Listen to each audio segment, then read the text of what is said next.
తదుపరి రాశి కర్కాటక రాశి. ఈ రాశి వారికి చంద్రుడు 3వ స్థానంలోను, కుజుడు 4వ స్థానంలో సంచారం చేయడం వల్ల ఆత్మవిశ్వాసం పెరగడంతో పాటు చిన్న చిన్న యాత్రలు సక్సెస్ఫుల్ గాను లాభప్రదంగాను ఉండే అవకాశం కనబడుతోంది.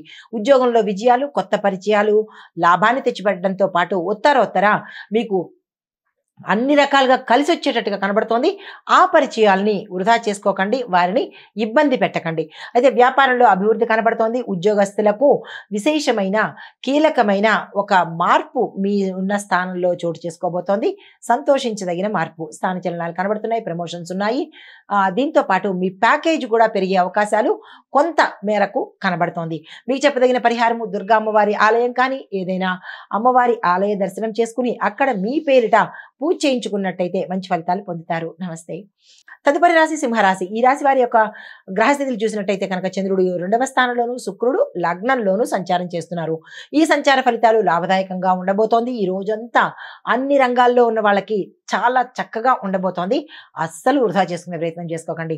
అయితే స్నేహితుల సహాయ సహకారాలు, వ్యాపారంలో కొత్త ఒప్పందాలు లాభాన్ని ఇస్తాయి. వ్యాపార విస్తరణకు, పెట్టుబడికి కూడా ఈ రోజు చాలా చక్కగా ఉండబోతోంది.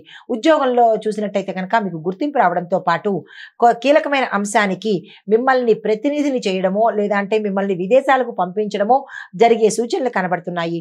కుటుంబంలో ఆనందకరంగా ఉండబోతోంది. చెప్పదగిన పరిహారము నవగ్రహ ఆలయంలో రవి భగవానుడికి మీరు పూజ కానీ, జపం కానీ, హోమం కానీ చేయించుకోండి. మాకు అంత స్తోమత లేదు అని అనుకున్న వాళ్ళు జలార్పణ అనగా అర్ఘ్యం ఇచ్చుకున్నట్టయితే సానుకూలమైన ఫలితాలు పొందుతారు. నమస్తే. తదుపరి రాశి కన్యా రాశి. ఈ రాశి వారి గ్రహస్థితులు చంద్రుడు లగ్నంలోను, బుధుడు కూడా లగ్నంలోనే సంచారం చేస్తున్నారు. ఈ సంచార ఫలితాల వల్ల ఖర్చులు పెరగడము, ఆకస్మిక ధన నష్టము, విదేశీ సంబంధాల వల్ల అనుకోని ఫలితాలు, దీంతో పాటు మానసిక ఆందోళన, మానసిక ఒత్తిడి, ఇబ్బంది కలిగే వాతావరణం ఈరోజు కనబడుతోంది. అస్సలు బాగాలేదు. ఎవరు ఏ ప్రయత్నాలు ఈరోజు చేయకండి. విశ్రాంతి అవసరము. స్తబ్దుగా ఈరోజు యాజ్ యూజువల్గా గడిపేటట్టే చేయండి తప్ప ఇతరత్ర ఎటువంటి ప్రయత్నాలు చేయకండి. అయితే పొద్దున్నుంచి రాత్రి వరకు కూడా ఏ అంశంలోనైనా సరే జాగ్రత్తగా మెలిగే ప్రయత్నం చేసుకోండి ఈ రాశివారు. చెప్పదగిన పరిహారం దుర్గా అమ్మవారి స్తోత్ర పారాయణ తప్పనిసరిగా చేయాలి. ఆలయ దర్శనం కూడా చేసుకోవాల్సిన పరిస్థితి ఈరోజు కనబడుతోంది. నమస్తే.